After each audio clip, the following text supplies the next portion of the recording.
Mourir dans un jeu, c'est frustrant. Et on pourrait résumer pas mal de genres de jeux à éviter de mourir. Valorant, éviter de mourir. GTA, éviter de mourir. Elden Ring, éviter de mourir. Mais il y a un genre de jeu où mourir c'est bénéfique, et où ça fait même partie du gameplay. Un genre de jeu dans lequel vous allez mourir beaucoup de fois. Et en plus vous allez aimer ça. Et je parle ici des roguelikes. Ou roguelite, parce que c'est pas tout à fait la même chose, mais on voit ça un peu plus tard, ok? Déjà, ça veut dire quoi roguelike? On utilise la terminaison like pour parler d'un jeu qui ressemble à un autre. On parle de Doom-like, de Diablo-like, de Zelda-like, de Soul-like, etc., etc. Et donc le terme roguelike, si vous avez suivi, ça vient du jeu Rogue. Donc Rogue sort en 1980, et ses deux créateurs, Glenn Wichman et Michael Toy, sont des fans de Donjons et Dragons. Sauf qu'à l'époque, pour jouer à Donjons et Dragons sur ton ordi, y a pas Baldur's Gate 3, non, il y a Colossal Cave Adventure. Et attention, il faut mettre du respect sur Colossal Cave Adventure, parce que pour l'époque, c'est comme un giga monde ouvert pour nous aujourd'hui. C'est genre le Elden Ring de l'époque, tu vois. Well, the first time I played Adventure, it was like the universe had changed, right? Suddenly stories are talking to you and you can actually be in the story. It was like, this is the greatest thing ever. I'm gonna write me one of these. Right.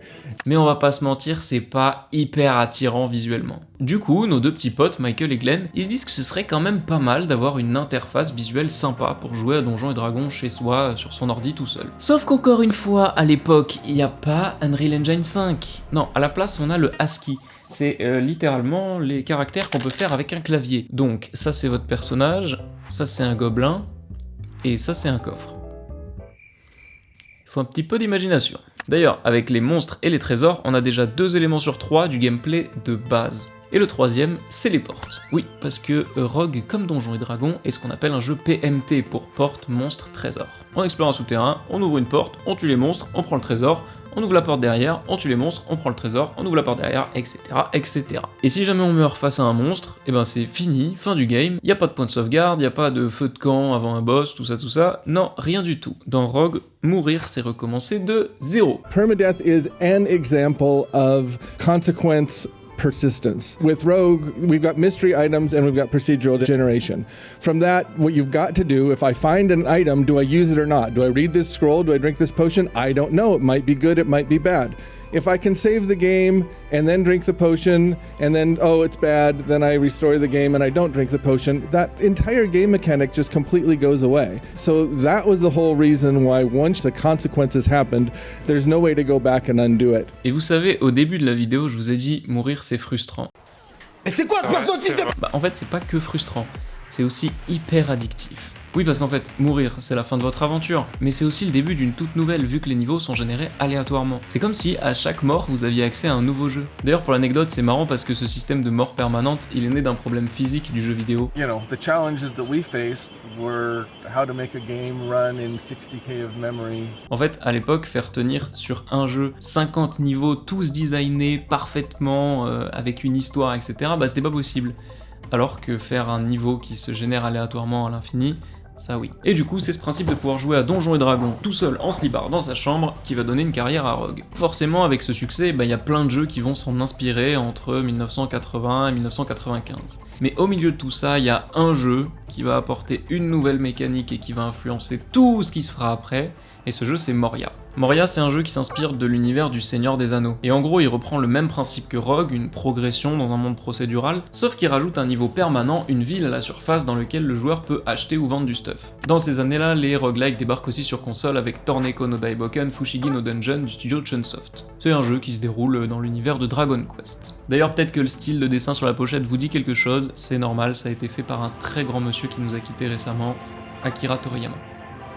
Bref, de plus en plus de roguelikes voient le jour, apportant chacun leur petite touche d'originalité et leurs nouvelles idées de gameplay. Mais il y en a tellement que l'appellation roguelike, elle devient de plus en plus floue. En fait, les gens commencent à se demander, mais qu'est-ce qu'on appelle un roguelike ? Est-ce que le jeu il doit être en ASCII ? Est-ce qu'il doit se passer dans des souterrains ? Est-ce que la mort elle doit être permanente ? Est-ce que c'est une somme de tout ça ? Et personne n'a vraiment la réponse en fait. Un exemple qui a soulevé pas mal de débats à sa sortie, c'est Diablo. En fait, quand le jeu est sorti, les gens appelaient ça un roguelike. À part la génération procédurale et peut-être le côté PMT, il n'y a pas vraiment de rapport avec Rogue. Mais bon, là on est au début des années 2000 et personne ne sait définir un roguelike. Et il va falloir attendre septembre 2008 pour qu'un tas de développeurs créent l'IRDC, l'International Roguelike Development Conference. Du coup, ils vont se réunir pendant des heures dans une pièce et se demander si telle ou telle mécanique est indispensable pour avoir l'appellation de roguelike. Finalement, une liste de critères assez longue en sort, classée par ordre d'importance, qu'on va appeler The Berlin Interpretation. Dans les critères les plus importants, on va retrouver la génération aléatoire des niveaux, la mort permanente et le côté exploration et découverte, et donc du PMT. Donc ça y est, en 2008, on sait ce qui est un roguelike ou non. Si jamais on a un doute, on prend la liste, on regarde les critères, si ça correspond, c'est bon, c'est un roguelike.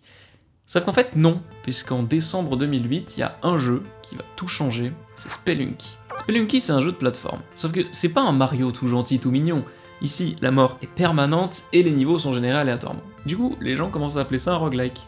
Sauf que non, il y a 2 mois, il y a des types qui se sont enfermés dans une pièce pour faire une liste de ce qui est ou non un roguelike, et si on prend la liste, bah ça peut pas être un jeu de plateforme. Donc du coup, entre ceux qui disent « mais si c'est un roguelike, on s'en fout de la liste, machin », et les autres qui disent « non, non, non, on n'a pas le droit », on calme tout le monde, on prend une grande respiration, on recale ça au rang de sous-genre, avec une nouvelle appellation, les roguelites. Et du coup, Spelunky est un jeu de plateforme roguelite. Et c'est là maintenant que la popularité des roguelites elle va exploser, particulièrement chez les développeurs indés, parce que les roguelites, ça permet théoriquement d'avoir un temps de développement plus court pour une durée de vie plus longue. Les équipes du jeu peuvent se concentrer sur les mécaniques de gameplay, l'originalité, la beauté du jeu, plutôt que sur la durée de vie d'une histoire. Et finalement, c'est aussi ce que cherchent les consommateurs de jeux vidéo, des jeux originaux. Du coup, bah tout le monde s'y retrouve. Et avec les roguelites, des jeux originaux, on va en avoir un paquet. C'est impossible de parler du genre sans évoquer The Binding of Isaac, qui connaît une popularité juste démentielle depuis sa sortie en 2011, et c'est aussi le cas exemple parfait parce que Isaac, il a un gameplay PMT tout ce qu'il y a de plus classique. Tu rentres dans une pièce, tu tues les monstres, tu prends le trésor et tu recommences. Mais en fait, l'aléatoire des donjons et des items qui sont trouvables font qu'avec même des milliers d'heures de jeu, c'est impossible de faire 2 fois la même partie. Dans un tout autre délire, on peut aussi parler de Faster Than Light, qui est un roguelite de stratégie dans l'espace. Et comme pour Isaac, c'est son côté aléatoire et différent à chaque partie qui fera son succès. Et devinez de quel jeu ont avoué s'être inspirés les développeurs de Faster Than Light et d'Isaac. De Spelunky. Je vous l'avais dit qu'il allait tout changer ce jeu. Bon, si jamais vous avez déjà joué un roguelite, vous savez à quel point ça a un potentiel addictif exceptionnel. Mais pourquoi est-ce que ça rend les joueurs autant addicts ? Qu'est-ce qui pousse des milliers, des millions même de joueurs à aimer crever en boucle ? Pour essayer de comprendre ça, on va prendre en exemple un jeu dont vous avez certainement déjà entendu parler, puisque en 2020 il a gagné le Game Award du meilleur jeu indépendant et du meilleur jeu d'action, tout ça en étant nommé contre Spelunky 2 et Doom Eternal. Vous l'avez peut-être deviné, je parle de Hades. Hades, si vous connaissez pas, est un jeu qui est sorti en septembre 2020, et il a juste tout explosé, que ce soit la presse ou les joueurs, tout le monde est unanime, ce jeu est une pépite. On y incarne Zagreus, le fils d'Hadès, le dieu des morts de la mythologie grecque, qui rêve de s'échapper du palais de son père. Et pour ça, il va devoir traverser différentes régions des enfers. Et pour y arriver, nous on va avoir ce qu'on appellera un gameplay à double progression. Déjà, la progression en interne, qu'on va appeler la run. Elle commence au début de votre évasion et jusqu'à la mort de Zagreus. Et ensuite la progression externe, qui dans ce jeu consiste à parler avec les habitants du palais, améliorer le palais, et aussi évidemment améliorer les compétences de Zagreus pour la run suivante. Et ce gameplay à double progression, en fait c'est juste la descendance améliorée de Moria, dont je vous parlais un peu plus tôt dans la vidéo. Et c'est une mécanique qu'on retrouve aujourd'hui dans quasiment tous les roguelites. Dans Loop Hero par exemple, en dehors des runs, il va s'agir d'améliorer son village, en construisant des bâtiments qui vont améliorer les capacités du héros. Dans Neon Abyss, on peut acheter des capacités ou des salles spéciales qu'on retrouvera dans nos runs suivantes. Cette mécanique de double progression, en fait elle permet 2 choses. Déjà de limiter la frustration d'une mort trop punitive, mais aussi de renforcer votre sentiment d'addiction à la boucle. Parce que quand on meurt en run, la seule chose à laquelle on pense en vrai, c'est d'aller vite améliorer nos capacités pour relancer une run, et puis remourir pour recommencer, pour devenir meilleur, etc. etc. Un autre élément de gameplay qui est hyper important pour faire un bon roguelite, c'est les combos d'items. C'est une mécanique qu'on retrouve dans beaucoup de roguelites, et je vais vous l'expliquer simplement. Imaginez. Vous avez passé une porte, vous avez tué les monstres, et vous prenez le trésor. Dans le trésor, vous avez le choix entre une épée 2 fois plus grosse que la vôtre, ou un petit lapin trop mignon. Évidemment que vous allez prendre la grosse épée, mais le lapin devient un choix intéressant seulement si vous êtes au courant que dans 3 niveaux vous pourriez trouver une potion qui transforme les lapins tout mignons en dragons trop stylés. Et donc sur votre première run, évidemment que vous allez prendre l'épée, mais quand vous allez tomber sur la potion, vous vous direz « Ah mais peut-être que dans la prochaine run du coup, il faudrait que je prenne le lapin pour pouvoir avoir le dragon ». Vous êtes en train de jouer, mais vous pensez déjà à votre prochaine run. Bravo, c'est ce qu'on appelle l'addiction à la boucle. D'ailleurs, vous êtes très certainement dans la boucle d'un roguelite. Parce que quand on dit roguelike, en fait c'est très souvent un abus de langage si on se réfère à la Berlin Interpretation. Il y en a quasiment aucun qui sortent encore aujourd'hui. Voilà, je pense avoir fait un bon tour du sujet, même si bien sûr, avec la diversité qu'a pris le genre aujourd'hui, c'est hyper dur de tout résumer et tout condenser dans une seule vidéo. En devenant ce qu'il est aujourd'hui, je trouve que le roguelite a vraiment trouvé sa place dans nos bibliothèques de jeux vidéo, avec des jeux vraiment tous plus originaux les uns que les autres. Je pense à des roguelites en FPS comme Slasher Skip, Ziggurat, Void Bastards, des roguelites en platformer comme Scourgebringer, Dead Cells, les Spelunky, même des jeux qui mélangent tout un tas de mécaniques comme Darkest Dungeon, Don't Starve, Dicey Dungeon. Bref, avec les roguelites, il y en a vraiment pour tous les goûts. À la seule exception près que vous ne soyez pas réticent à l'idée de mourir beaucoup. Mais si vous trouvez le bon jeu pour vous, alors vous aussi, vous rentrerez dans la boucle.